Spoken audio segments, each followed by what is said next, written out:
Want to master English quickly? Here are 8 phrasal verbs you can't live without. Number 1. Brush up on. It means to review and improve knowledge.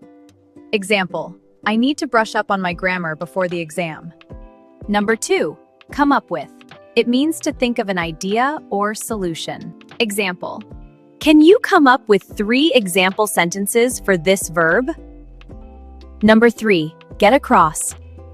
It means to communicate an idea clearly. Example, the teacher used a picture to get the meaning across. Number 4. Keep up with.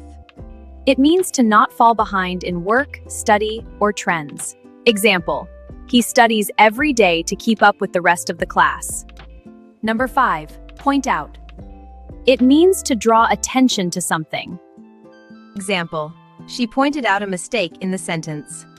Number 6. Run out of. It means use all of something so none is left. Example, we ran out of time before we finished the exercise. Number 7. Stick to. It means to follow a plan, rule, or decision. Example, let's stick to English during this activity.